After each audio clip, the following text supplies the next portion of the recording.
अगर सीज़न 1 और सीज़न 2 नहीं देखा तो पहले वो देख लो। पिछले पार्ट में हमने देखा था जब river defying sector middle stream में स्काई रिवर कोर्ट की जगह लेता है तो स्काई रिवर के सारे रिसोर्सेज रिवर डिफाइंग सेक्टर के पास आ जाते हैं।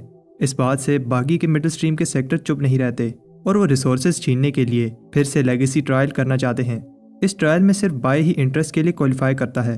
ट्रायल में पहले तो दूसरे सेक्टर्स बाय को एक भी सील नहीं लेने दे रहे होते, इसलिए बाय अपनी पॉइजन पिल यूज़ करता है, लेकिन वो ज़्यादा देर तक काम नहीं करती।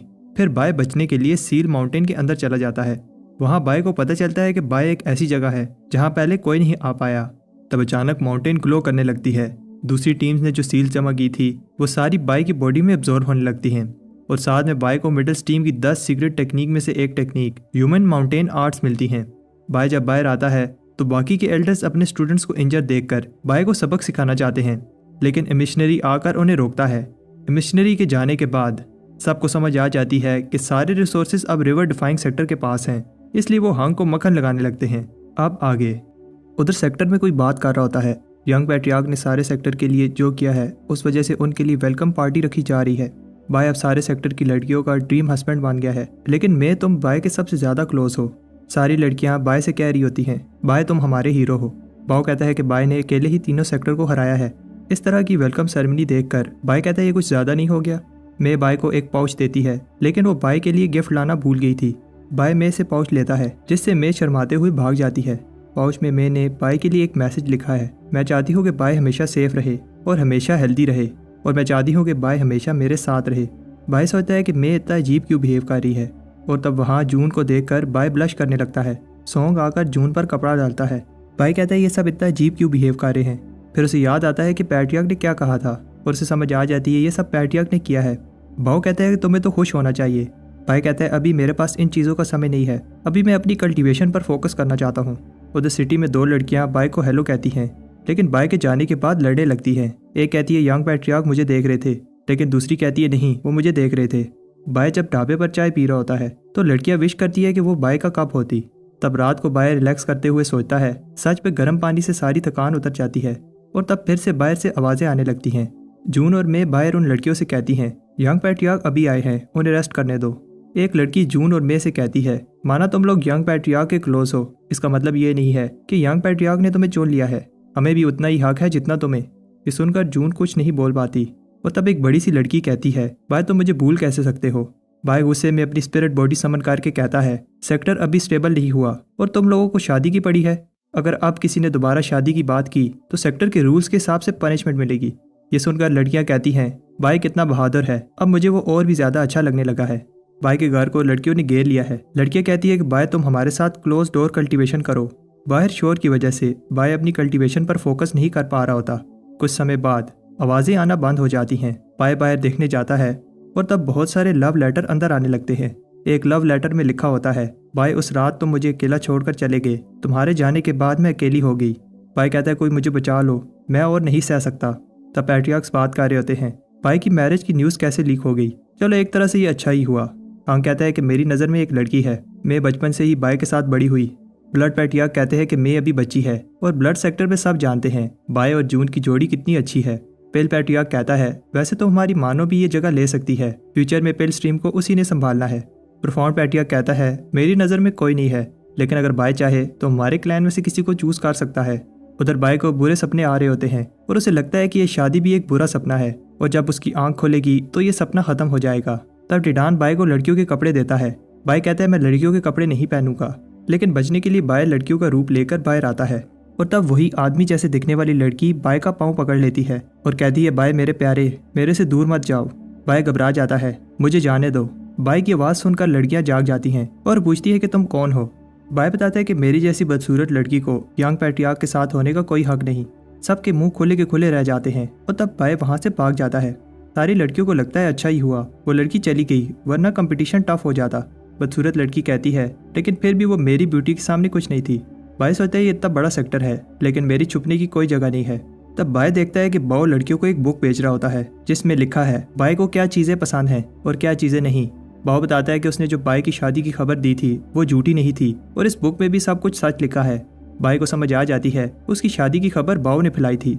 बाव डिवाइनर को कहता है तुम ये बुक क्यों पढ़ रहे हो, कहीं तुम्हें भी बाय में इंटरेस्ट तो नहीं। और तब बाय आकर बुक ले लेता है और कहता है कि मेरे जैसा बनना इतना ईजी नहीं है। बाओ माफ़ी मांगने लगता है और कहता है कि जैसा आप समझ रहे हो वैसा नहीं है। बाय को गुस्सा आता है और वो उन दोनों को लड़कियों वाले कपड़े पहनाकर कहता है अब से तुम लोग मेरे साथ रहोगे। डिवाइनर कहता है मैंने क्या किया है, इस सब में मुझे क्यों घसीट रहे हो।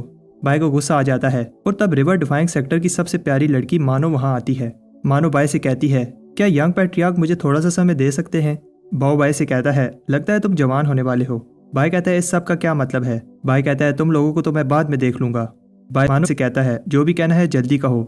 मानो कहती है कि मेरे पास समय कम है, मुझे ये करना ही होगा। लेकिन तुम मेरी बात सुनो, मुझे ये बेवकूफ़ी करनी पड़ी है। ये बाइंडिंग अरे नेशन सोल लेवल की है, तुम अपने गोल्डन कोर से बाहर नहीं निकल पाओगे। तब बाय को हिलता हुआ देखकर मानो शौक हो जाती है। बाय बताता है कि उसने अरे को पहले ही सेंस करके शील्ड से खुद को प्रोटेक्ट कर लिया था। मानो पूछती है अगर तुम्हें पहले से ही पता था तो तुम बोर्ड में मेरे साथ क्यों आए, क्या तुम्हें डर नहीं लगता। बाय बताता है कि हमने साथ कई लड़ाइयाँ लड़ी और मुझे पता है कि तुम मुझे नुकसान नहीं पहुंचाओगी, और मुझे ये भी पता है कि टिडान को तुमने ही कपड़े दिए थे ताकि मैं बचकर बाहर निकल पाऊँ। मानो कहती है कि मुझे नहीं पता, ये सब बताने के बाद तुम मुझ पर ट्रस्ट कर पाओगे या नहीं। हेवन रीचिंग कॉन्टिनेंट को हेवन रीचिंग रिवर ने घेरा हुआ है, लेकिन उसके बाहर एक ऐसी जगह है जहाँ कोई स्पिरिचुअल एनर्जी नहीं है। वही मेरा घर है जिसे वाइल्ड लैंड कहा जाता है। अगर कल्टीवेशन सेक्टर्स को गवर्नमेंट कहा जाए तो हमारी वाइल्ड लैंड के लोग बागी हैं। बाय कहता है कि तुम लोग क्या चाहते हो। मानो बताती है कि हम लोग कल्टीवेशन वर्ल्ड को बचाना चाहते हैं। बाय को समझ नहीं आती। मानो बताती है कि तुम भी उसी पीढ़ी से हो और तुम्हारे अंदर भी वाइल्ड लैंडर का खून बह रहा है। ब्लड एंसेस्टर भी वाइल्ड लैंडर थे और अनडाइंग मेथड भी वाइल्ड लैंड की टेक्निक है। मानो कहती है मैं वाइल्ड लैंड की रिप्रेजेंटेटिव तुम्हें हमारा साथ देने की ऑफर देना चाहती हूँ। हम तुम्हें हर तरह की हेल्प करेंगे, बदले में तुम्हें सही समय पर हमारी एक रिक्वेस्ट माननी होगी। बाय कहता है मैं तुम पर क्यों ट्रस्ट करूं। मानो कहती है हम तुमसे कोई ऐसी रिक्वेस्ट नहीं करेंगे जिससे रिवर डिफाइंग सेक्टर खतरे में पड़ जाए, और तुम हमारे ऊपर ट्रस्ट करो, इसलिए तुम जो भी इन्फॉर्मेशन लेना चाहते हो हम तुम्हें देंगे।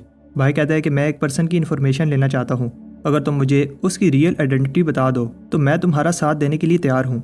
उस पर्सन का नाम लुंग फे है। अपर स्ट्रीम स्काई डोमेन सेक्टर के बाहर कोई वाइल्ड लैंडर्स को बेरहमी से मार रहा होता है। मानो को जब ये पता चलता है तो वो घबरा जाती है। मानो बाय को बताती है हम कुछ भी पता नहीं लगा पाए। बाय कहता है तुम तो कह रही थी कि हमारा इन्फॉर्मेशन नेटवर्क सारे हेवन रीचिंग कॉन्टिनेंट में फैला हुआ है। मानो कहती है जिस लड़की की इन्फॉर्मेशन तुम निकालना चाह रहे हो उसका बैकग्राउंड सिंपल नहीं है। हमारे बहुत सारे इन्वेस्टिगेटर मारे गए और higher sector starry sky domain sector के इन्वेस्टिगेटर जिंदा नहीं बचे।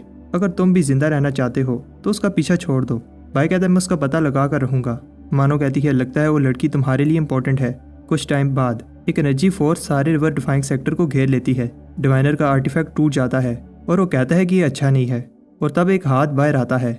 एल्डर कहते हैं ये प्रेशर सेलेस्टियल लेवल का है। मानो कहती है ईस्टर्न लाइन में सिर्फ एक ही कल्टीवेटर है जो ये प्रेशर डाल सकता है, और वो एक लड़का है। तब लिन युआन सामने आता है और अपना नाम बताता है मैं स्टारी स्काई डोमेन पैट्रियार्क लिन युआन हूँ। आंग स्काई डोमेन के पैट्रियार्क को वेलकम करता है। लिन युआन कहता है खड़े हो जाओ। बाय कहता है क्या ये एक सेलेस्टियल लेवल की पावर है। लिन युआन कहता है कि मैं मास्टर सेक्टर के लिए एक होस्टेज लेने आया हूँ ताकि वो मास्टर सेक्टर में कल्टीवेट करे। लिन युआन स्पिरिचुअल एनर्जी देखता है और तब उसे वहाँ फीन स्पिरिट भी नजर आती है जो स्माइल कर रही होती है। लिन युआन कहता है ये मज़ेदार है और ऑर्डर देता है कि हाल में बैठकर बात करते हैं। किसी को भी समझ नहीं आती कि होस्टेज का क्या मतलब है। मानो एक्सप्लेन कहती है ये हायर सेक्टर स्काई डोमेन का रूल है। मिडिल स्ट्रीम के सबसे इंपॉर्टेंट पर्सन को उनके पास कल्टीवेशन के लिए होस्टेज बनाकर भेजा जाता है। इससे पता चलता है कि middle stream sector higher sector के साथ लॉयल है। बाय कहता है ऐसे तो हायर सेक्टर किसी को भी उठाकर लेकर जा सकते हैं और उसकी फ्रीडम गई तेल लेने। मानो कहती है इसलिए ही मैं तुम्हें कहती हूँ तुम्हें स्ट्रॉन्ग पावरफुल दोस्तों की ज़रूरत है। बाय कहता है तुम्हें क्या लगता है कहीं वो मुझे तो होस्टेज नहीं बनाना चाहते। अंदर लिन युआन कहता है हम बाय को होस्टेज बनाना चाहते हैं। हाँ कहता है मास्टर सेक्टर हम पर रहम करें, बाय अभी छोटा है और उसकी कल्टीवेशन भी थोड़ी है। ब्लड पैट्रियार्क बताता है बाय बहुत शैतान है और ना समझ है। लिन युआन कहता है इससे फ़र्क नहीं पड़ता, हम सारी ईस्टर्न लाइन को प्रोटेक्ट करते हैं। तुम्हें क्या लगता है क्या हम एक गोल्डन कोर कल्टीवेटर को संभाल नहीं सकते। वैसे भी बाय को जो ह्यूमन माउंटेन आर्ट्स मिली हैं वो सिर्फ स्काई डोमेन में ही प्रैक्टिस की जा सकती हैं। हाँ कहता है लेकिन लिन युआन कहता है तुम लोग अभी मिडिल स्ट्रीम में आए हो, वैसे तो तुम लोगों की औकात नहीं है कि किसी भी कल्टीवेटर को होस्टेज बनाया जाए। हाँ कहता है ये स्काई डोमेन का हम पर एहसान है। लिन युआन खुश हो जाता है और कहता है अगर तुम लोगों को और कुछ नहीं कहना तो मैं अनाउंस करता हूँ मैं स्काई डोमेन का रिप्रेजेंटेटिव बाय को होस्टेज बनाना चाहता हूँ। वो अपने साथ 5 गार्डियंस को लेकर आ सकता है और 10 दिन में उसे स्काई डोमेन में कल्टीवेशन के लिए आना होगा।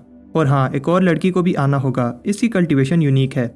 सब बात कर रहे होते हैं कि हम स्काई डोमेन के ऑर्डर के सामने कुछ नहीं कर सकते, वरना हमारे साथ भी वही होगा जो स्काई रिवर कोर्ट के साथ हुआ था। बाय कहता है तुम लोग घबराओ नहीं, सब ठीक हो जाएगा। पैट्रियार्क बाय और उस लड़की को हाल में बुलाते हैं। मानो कहती है बाय ऐसे दिखा रहा है जैसे ये कोई बड़ी बात नहीं है, लेकिन उस पर क्या बीत रही है ये उसी ही पता है। मास्टर ली बाय से कहता है तुम वापस जाओ, मैं जाकर बात करता हूँ। अंदर ली पैट्रियार्क से कहता है आप लोग इतने पत्थर दिल कैसे हो सकते हो, मास्टर सेक्टर बहुत डेंजरस है। पैट्रियार्क्स कहते हैं कि हमारे पास कोई चॉइस नहीं है। ली कहता है अगर ऐसी बात है तो मैं बाय को यहाँ से ले जाता हूँ। पैट्रियार्क्स कहते हैं कि बेवकूफ़ी वाली बात मत करो, क्या तुम चाहते हो कि रिवर डिफाइंग सेक्टर का भी वही हाल हो जो स्काई रिवर कोड का हुआ था। वैसे भी अपर स्ट्रीम के पास रिसोर्सेज की कमी नहीं है और हम बाय को अकेला नहीं छोड़ेंगे। फीन स्पिरिट बाय से कहती है कुछ चीज़ें इंसान के हाथ में नहीं होती। ली उदास चेहरा लेकर बाहर आता है और बाय से कहता है कि मेरे साथ वॉक पर चलो। ली कहता है कि होस्टेज वाली बात में मैं कुछ नहीं कर पाया।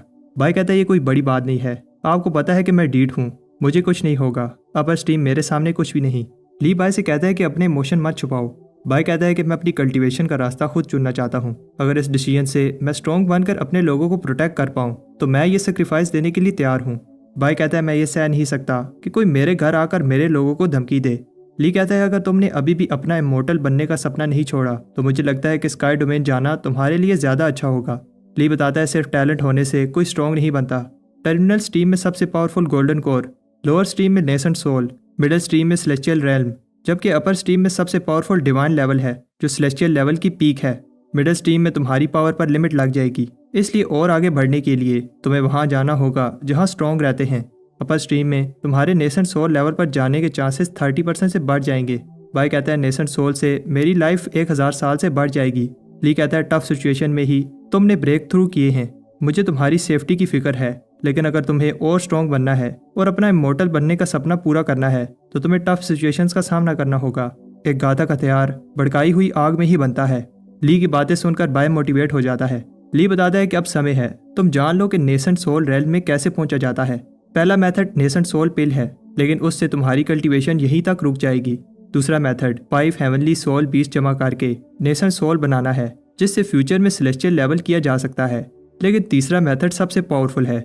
जब भी एक सेलेस्टियल मरता है तो वो अपनी सोल को एक एलिमेंट स्टेट छोड़कर जाता है। अगर तुम वो 5 सेलेस्टियल एलिमेंट सोल जमा करके नेसेंट सोल बना लो तो सेलेस्टियल और उससे भी ऊपर लेवल पर जाना पॉसिबल है। और तीसरे मेथड से तुम्हारे डबल गोल्डन कोर और हेवनली पाथ की वजह से तुम्हारा कल्टीवेशन लेवल इमेजिन करना भी इम्पॉसिबल है। और तब ली बाय को एक ट्रेयर देता है। ये एक वुड लेवल सेलेस्टियल सोल होती है। ली बताता है कि इस वर्ल्ड में गिने चुने ही सेलेस्टियल लेवल कल्टीवेटर हैं और ये सोल फिजर सेक्टर का ट्रेयर था जो हंग ने तुम्हें देने का कहा है। और अगर तुम बाकी की 4 सोल्स भी जमा करना चाहते हो तो उसके लिए तुम्हें अपर स्ट्रीम में जाना होगा। बाय कहता है मैं रिवर डिफाइंग सेक्टर का यंग पैट्रियार्क सेक्टर की उम्मीदों पर पूरा उतरने की पूरी कोशिश करूंगा। हंग बाय से दिल में माफ़ी मांगता है क्योंकि वो उसे जाने से रोक नहीं पाया, लेकिन अब आगे बढ़ने के लिए उसे बेस्ट ऑफ लक कहता है। कुछ टाइम बाद बाय एलिक्सर रिफाइन कर रहा होता है तो सब सोचते हैं कि समर में स्प्रिंग कैसे हो गया, आखिर बाय कौन सा एलिक्सर रिफाइन कर रहा है। अंदर बाय एलिक्सर रिफाइन कर लेता है। बाहर से टर्टल वो एलिक्सर देखकर लाल टपका रहा होता है। बाय कहता है ये एलिक्सर बहुत रेयर है, मुझे इसे छुपा कर रखना होगा। बाय एलिक्सर को एक बॉक्स में रखकर उसे टेलिस्मैन से सील कर देता है। बाय सोने चला जाता है और तब टर्टल छुपके से अंदर आता है। बाय सोचता है कहीं चोर दवा चुरा न ले, इसलिए अपने पास रखकर सो जाता है। रात को टर्टल चुपके से बॉक्स निकाल कर ले जाता है। टर्टल कहता है इसकी स्मेल इतनी अच्छी है कि मेरे से रहा नहीं जा रहा, यह टेलिस्मैन मुझे रोक नहीं सकता। लेकिन बॉक्स के अंदर एक और बॉक्स होता है और उसके अंदर एक और। टर्टल को गुस्सा आता है, लेकिन आखिर में वो एलिक्सर देखकर खुश हो जाता है। टर्टल से रहा नहीं जाता और वो एलिक्सर खा लेता है। तब अचानक टर्टल की आंखें बंद होने लगती हैं। ये बाय का प्लान था। बाय टर्टल से कहता है कि मुझे माफ़ कर देना, लेकिन मैं ये रिवर डिफाइंग सेक्टर के लिए कर रहा हूँ। एलिक्सर बनाने के लिए तुम्हारी वाइटैलिटी की ज़रूरत है क्योंकि मैं सेक्टर छोड़कर जा रहा हूँ। मुझे नहीं पता कि मैं वापस लौट पाऊंगा या नहीं, लेकिन जाने से पहले मुझे सेक्टर के लिए पावरफुल एलिक्सर बनाना ही होगा। बाय ट्रू स्पिरिट और ब्लड की यूज़ करता है और ऊपर ट्रबुलेशन क्लाउड्स बनने लगते हैं। हांग को बताया जाता है कि बाय के जाने में सिर्फ 3 ही दिन रह गए हैं और उसने अभी तक गार्डियंस भी सिलेक्ट नहीं किए। हांग को इस बात पर गर्व है कि बाय सेक्टर के लिए इतना कुछ कर रहा है। उधर पिल पर एक पावरफुल ट्रबुलेशंस गिरती हैं और बाय एलिक्सर बना लेता है। पैट्रियार्क बाय को देखने आते हैं। हांग रिवर डिफाइंग पिल को देखकर हैरान होता है। पिल बनाने के बाद बाय थक जाता है। बाय को ऐसे देखकर पैट्रियार्क्स को बाय की फिक्र होने लगती है। बाय कहता है मैं ठीक हूँ, इसकी कल्टीवेशन कम है, इसलिए पिल की पावर बस 3 ब्रेथ जितनी है। हांग बताता है कि 3 ब्रेथ्स की पिल भी हमारे सेक्टर को टफ सिचुएशन से बाहर निकाल लेगी। हांग बाय को बताता है उसने जो भी इस सेक्टर के लिए किया है वो कभी नहीं भूलेंगे। बाय ने साथ लेकर जाने के लिए गार्डियन सेलेक्ट करने हैं, इसलिए सबको कहा जाता है कि वो पार्टिसिपेट करें। अगले दिन हंक बाय और वानर को रिवर डिफाइंग टोकन देता है ताकि वो अपने लिए 5 फाउंडेशन एस्टेब्लिशमेंट गार्डियंस को चुन सकें। लेकिन वानर कहती है कि मुझे गार्डियंस की जरूरत नहीं है। ये देखकर बाय हंक से कहता है वानर ऐसे ही शर्मा रही है, क्या मैं उसका टोकन यूज करके अपने लिए और गार्डियन चुन सकता हूँ? हंक कहता है नहीं, ये मास्टर सेक्टर के रूल्स के अगेंस्ट है। उधर टर्टल खुद को कोस रहा होता है क्योंकि वो बाय के जाल में फंस गया। टर्टल कहता है कि उस शैतान ने मेरी बहुत सारी वाइटैलिटी चुरा ली। तब एक फर्नेस दूसरे फर्नेस पर गिरता है और एक के बाद एक फर्नेस गिरने लगते हैं। फर्नेस से एक ग्रीन और पर्पल लिक्विड बाहर आता है। उधर बाय कहता है कि कल मैं हाल में अपने गार्डियंस को सिलेक्ट करूंगा, इसलिए सब पार्टिसिपेट करना। तब बाय के घर में एक बड़ा सा एक्सप्लोजन होता है और सब डर कर भाग जाते हैं। यंग पैट्रियार्क से कहता है मुझे याद आया कि मैंने कुछ दिनों के लिए क्लोज डोर कल्टीवेशन करनी है, जिस पर हंक कहता है चलो दोनों साथ में चलते हैं। कुछ टाइम बाद बाय कह रहा होता है कि ये कोई बड़ी बात नहीं है, सब ठीक हो जाएगा। बाव बताते हैं कि इस बार आपके एलिक्सर ने किसी को नहीं छोड़ा, एसिड रेन की वजह से सब पागल हो रहे हैं। मुझे नहीं लगता कि कोई भी गार्डियन सिलेक्शन में हिस्सा लेगा, अगर कोई ना आया तो क्या होगा? बाय सोचता है वाइल्ड लैंडर की रिक्वेस्ट पर मानो अपर स्ट्रीम में उसके साथ गार्डियन बनकर जाएगी, लेकिन उसे और भी गार्डियन चाहिए। दूर से 2 लोग इधर ही आ रहे होते हैं, ये संग और जैंग होते हैं। संग कहता है ये मत सोचना कि मैं तुम्हारा गार्डियन बनने के लिए कह रहा हूँ, मुझे बस अपर स्ट्रीम में जाना है। जैंग कहता है ब्रदर बाय, मैं तुम्हारा गार्डियन बनना चाहता हूँ और इस बात को प्रूव करूंगा कि मैं इस चीज़ के काबिल हूँ। बाय कहता है तो फिर ठीक है, आगे बढ़ो, दिखाओ मुझे तुम लोगों में कितना दम है। सॉन्ग ब्लड की टेक्निक से अटैक करता है और जैंग स्पिरिट टेक्निक से। बाय इंप्रेस होता है क्योंकि जैंग ने 3 बार अपनी सोर्ड को स्पिरिट डिफाइन किया है। डिवाइनर कहता है कि जैंग स्पिरिट डिफाइनिंग जीनियस है, उसे बाय का गार्डियन बनकर जाना चाहिए। बाव कहता है कि सॉन्ग भी कम नहीं है, उसकी फाइटिंग टेक्निक कमाल की है। दोनों ही नहीं चाहते कि उनके क्लैन का कोई भी पार्टिसिपेंट बाय का गार्डियन बने। जैंग बताता है कि उसने बाय के साथ पहुंचने के लिए दिन रात मेहनत की। बाव सॉन्ग से कहता है तुम जीत सकते हो, आगे बढ़ो। डिवाइनर को गुस्सा आता है क्योंकि वो नहीं चाहता कि हर बार उनका क्लैन बलि का बकरा बने। दोनों लड़ने लगते हैं। जैंग बाय के कोल्डन को पुश करने लगता है और सॉन्ग भी ब्लड एंसेस्टर डिवीजन टेक्निक से अटैक करता है। बाय सीरियस नहीं होता और उसे लगता है कि इतना काफ़ी है। वो सॉन्ग से इंप्रेस होता है क्योंकि वो गोल्डन कोर के पास है और जैंग से भी क्योंकि उसने 3 बार स्पिरिट डिफाइनिंग की। बाय कहता है कि तुम दोनों ही मेरे गार्डियन बनोगे, लेकिन मुझे और गार्डियंस भी चाहिए। डिवाइनर और बाव को समझ आ जाती है बाय उन्हें क्यों देख रहा है। डिवाइनर कहता है कि मुझे नहीं, बाव को चुनो, जबकि बाव चाहता है कि बाय डिवाइनर को चुने। बाय कहता है कि 2 स्लॉट्स खाली हैं तो तुम दोनों को ही चुन लेता हूँ। अपर स्ट्रीम में स्काई डोमेन पैट्रियार्क लिन युआन कहता है फाउंडर, होस्टेज मैटर खत्म हो गया है। फाउंडर कहता है तुम लोग भी अपनी अरेंजमेंट पूरी रखो। और तब स्टार डोमेन पैट्रियार्क बताता है वाइल्ड लैंडर बहुत ज़्यादा एक्टिव हो रहे हैं, लेकिन हमने उन्हें ठिकाने लगा दिया है। मैं चाहता हूँ गेस्ट को स्टार डोमेन हैंडल करे। फाउंडर कहता है ठीक है, तुम कर सकते हो, ये रिस्पॉन्सिबिलिटी तुम्हें दी जाती है। भाई कहता है कि सेक्टर में कोई नहीं चाहता कि मैं जाऊँ, लेकिन उन्हें इतने सारे गिफ्ट देने की कोई ज़रूरत नहीं थी।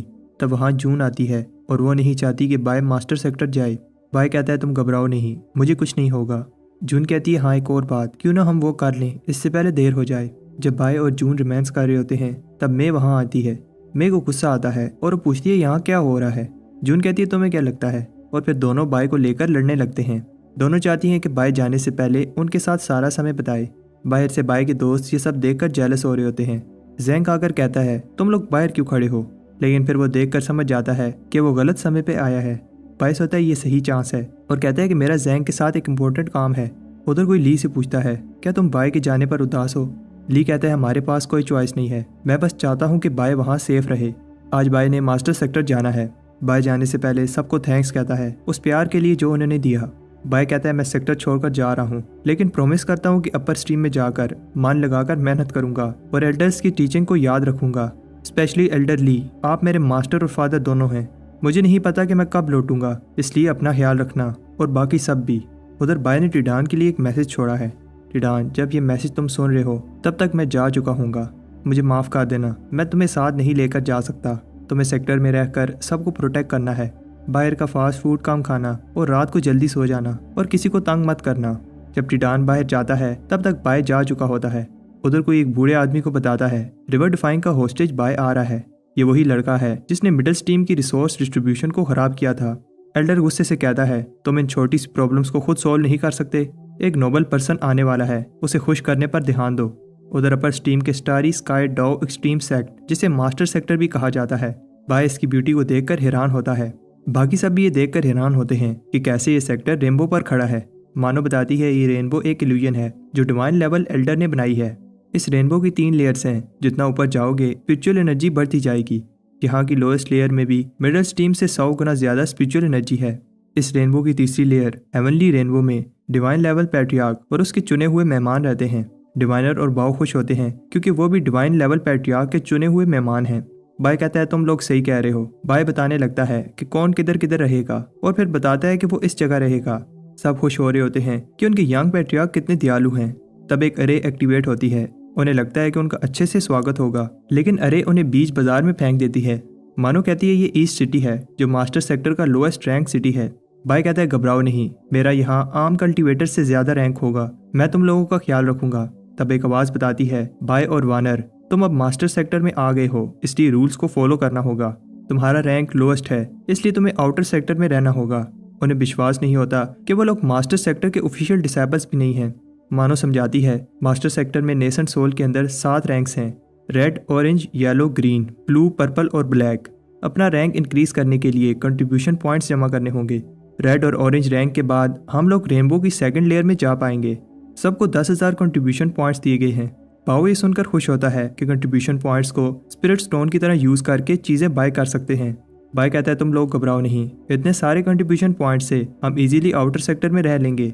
सिटी मार्केट में सारे मर्चेंट्स अपनी अपनी स्किल दिखा रहे होते हैं। जैंग यहाँ के वेपन से इम्प्रेस होता है। यहाँ सारी चीजें हाई क्वालिटी की हैं। थोड़ा घूमने के बाद सबको भूख लग जाती है। बाय कहता है यहाँ स्पिरिचुअल एनर्जी इतनी ज़्यादा है कि मेरी बॉडी फोकस करे बिना ही कल्टीवेट कर रही है।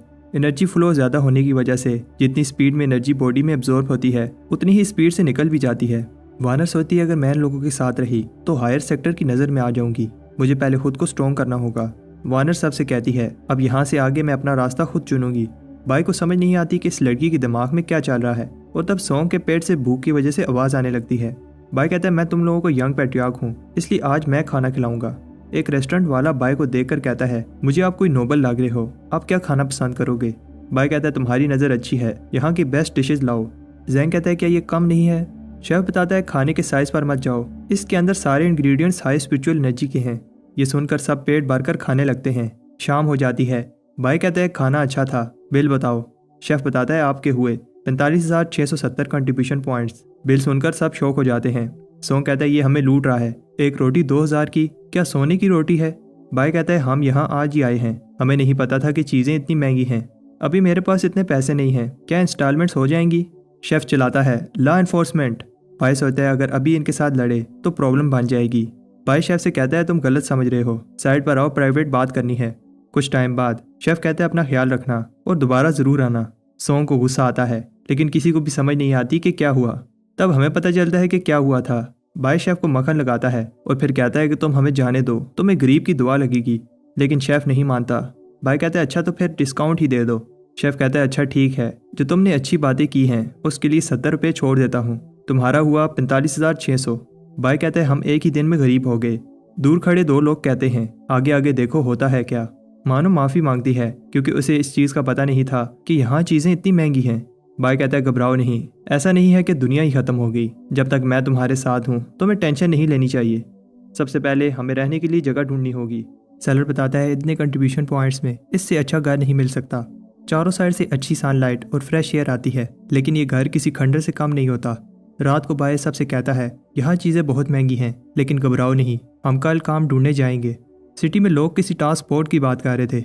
मानो बताती है उसने लोगों से इसकी इन्फॉर्मेशन ली थी। टास्क बोर्ड पर रोज़ एक फिक्स टाइम पर मिशंस डाले जाते हैं। एक टास्क को लोगों का फिक्स नंबर ही ज्वाइन कर सकता है। टास्क को डिफ़िकल्टी के हिसाब से A, B या C रैंक दिया जाता है। A रैंक के टास्क सबसे टफ होते हैं। बाय एक टास्क देखता है जिसमें ईस्ट सिटी के डेजर्ट रूइन से 500 डीमन फ्लावर कलेक्ट करने हैं, लेकिन 1000 कंट्रीब्यूशन पॉइंट्स ही मिलेंगे। मानो बताती है कि कैसे टास्क एक्सेप्ट करने के लिए अपने टोकन में एनर्जी डालनी होती है। संग कहता है वो टास्क देखो, डुआन फार्मास्यूटिकल ग्रुप को पकड़ने के 8000 कंट्रीब्यूशन पॉइंट्स मिल रहे हैं। बाय कहता है ये अच्छा टास्क है। इससे पहले वो ये टास्क लेते सारे लोग आकर टास्क लेने लगते हैं। टास्क पार्टिसिपेंट पूरे होने के बाद बोर्ड ग्रे हो जाता है। बाय कहता है अब हमें लो क्लास मिशन ही लेने पड़ेंगे, लेकिन तब और लोग आकर वो वाला टास्क भी ले लेते हैं। सोंग कहता है अगर ऐसा ही चलता रहा तो हम भूखे मर जाएंगे।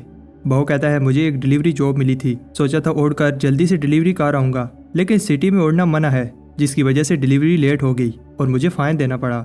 डिवाइनर कहता है मुझे डिडक्शन स्किल्स की जॉब नहीं मिली, तो मैंने वेटर की जॉब लेने की ट्राई की, लेकिन किसी ने भी मुझे जॉब नहीं दी और कहा कि तुम्हारी शक्ल देखकर कस्टमर भाग जाते हैं। डिवाइनर कहता है क्या मेरी शक्ल इतनी बुरी है कि अब मुझे वेटर की जॉब भी नहीं मिल सकती? बाय सोचता है कहीं हमें टारगेट तो नहीं किया जा रहा। बाय सबसे कहता है मेरे पास एक प्लान है। अगले दिन सोंग, जैंग और डिवाइनर मिशन शो होने से पहले बोर्ड के सामने खड़े हो जाते हैं। जैसे ही डिसाइबल्स आगे बढ़ते हैं किसी चीज़ से स्लिप होने लगते हैं। रात को जब सोंग घर के बाहर फंगस से स्लिप होने वाला था तो बाय को ये आइडिया आता है। मिशन बोर्ड टावर के चारों साइड बाय की टीम ने स्लिपरी फंगस डाली है, जिसकी वजह से कोई भी मिशन बोर्ड के पास नहीं आ पाता। तब मिशन शो होने लगते हैं और बाय उड़ते हुए मिशन बोर्ड से मिशन उठाने आता है, लेकिन अचानक मिशन बोर्ड लॉक हो जाता है। लॉ एनफोर्समेंट वाले कहते हैं हमारे होते हुए कोई रूल्स नहीं तोड़ सकता। वो आदमी जो बाय को फॉलो कर रहा था दूर खड़ा स्माइल कर रहा होता है। लॉ एनफोर्समेंट वाले बाय को पनिशमेंट देते हैं, उसे ये जगह साफ करनी होगी और साथ में 3000 कंट्रीब्यूशन पॉइंट्स का फाइन भी देना होगा। उधर पैलेस में कोई बताता है मास्टर इस सिटी के कीड़ों को सबक सिखा दिया है। लड़का कहता है अभी मेरे पास इन चीज़ों का समय नहीं है, तुम लोग उनसे डील करो। ग्रैंडपा ने कहा है कि 3 दिनों में वो पर्सन आने वाला है। उधर बाय की टीम 3 दिन से भूखी है और वो कोई मिशन नहीं ले पाए। बाय देखता है कि उसके साथी खाली पेट मेडिटेट कर रहे हैं और कहता है कि अब मुझे विश्वास हो गया है कि कोई हमें टारगेट कर रहा है। बाय कहता है घबराओ नहीं, मेरे पास कुछ हर्ब्स हैं जिन्हें सेल करके हम कुछ समय बिता लेंगे। सोंग को गुस्सा आता है क्योंकि वो किसी का एहसान नहीं चाहता और बताता है कि वो यहाँ स्ट्रॉन्ग बनने आया है। सोंग कहता है अब से मैं अपना रास्ता खुद चुनूंगा। तब मानो भी जाने लगती है। बाय उसे रोकता है, लेकिन मानो कहती है कि वो किसी दोस्त से हेल्प मांगने जा रही है। डिवाइनर बेहोश होने की एक्टिंग कर रहा होता है, लेकिन बाव के आंसू उसके मुंह में जा रहे होते हैं। डिवाइनर बाय से कहता है मुझे पता है कि मैं तुम्हारे ऊपर बोझ बांध रहा हूँ। बाय कहता है ऐसा नहीं है, तुम लोग मेरी रिस्पॉन्सिबिलिटी हो। फिर डिवाइनर कहता है अगर मैं चला जाऊँ तो तुम लोगों की प्रॉब्लम्स कम हो जाएंगी। बाव और डिवाइनर को पता है कि अगर वो बाय के साथ रहे तो टारगेट बनेंगे, इसलिए बाव कहता है हम दोनों तभी वापस आएंगे जब एक सक्सेसफुल आदमी बन जाएंगे। बाय जैंग से कहता है अगर तुम भी जाना चाहते हो तो जा सकते हो, क्योंकि अगर मेरे साथ रहोगे तो तुम भी टारगेट बन जाओगे। जैंग बाय से कहता है तुम घबराओ नहीं, मैं जाकर पैसे कमा कर लाता हूँ। बाय जैंग को स्पिरिट स्टोन देता है, लेकिन जैंग मना कर देता है क्योंकि ये मुश्किल समय में काम आएंगे। बाय के पास से जाने के बाद सब सोचते हैं क्या हमने सही किया। बाव कहते हैं अगर हम साथ रहते तो हम कभी भी पैसे नहीं कमा पाते। मानो कहती है कि जब काम हो जाए तो सब रेनबो के नीचे मिलना। सुबह मार्केट में बाय देखता है एक आदमी किसी की इंसल्ट कर रहा है। ये स्काई फार्मेसी है, यहाँ कचरा नहीं खरीदा जाता।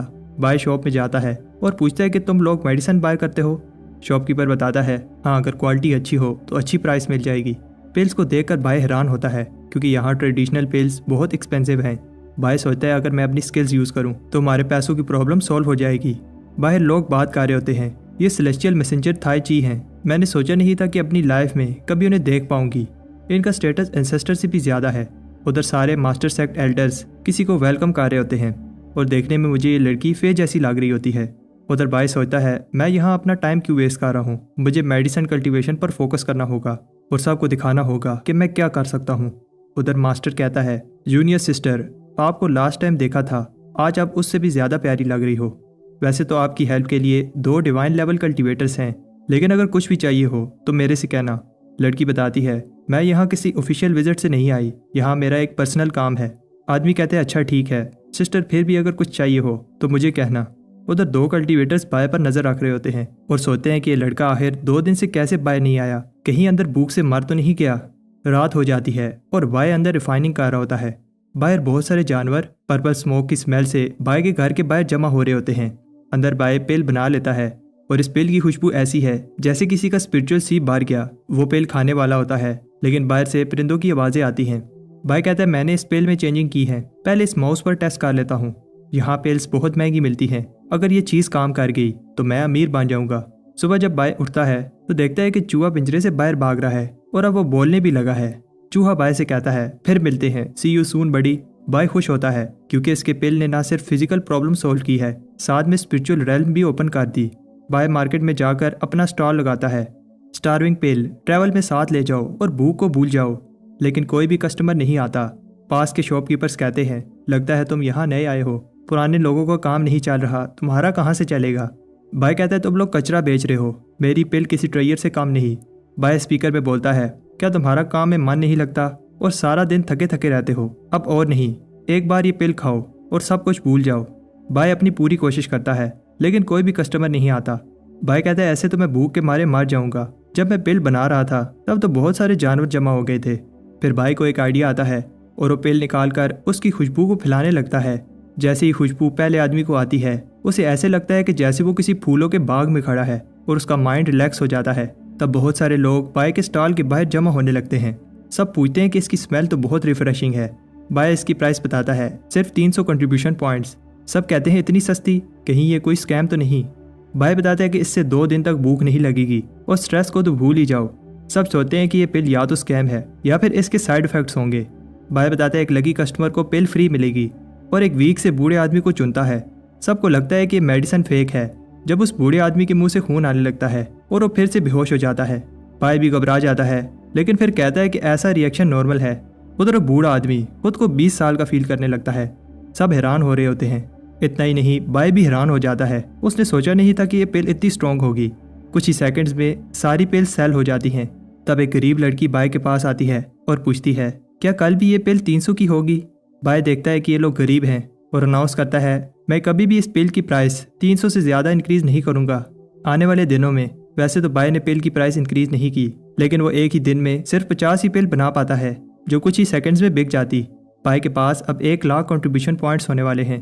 बाय सोचता है कि उसकी टीम क्या कारी होगी।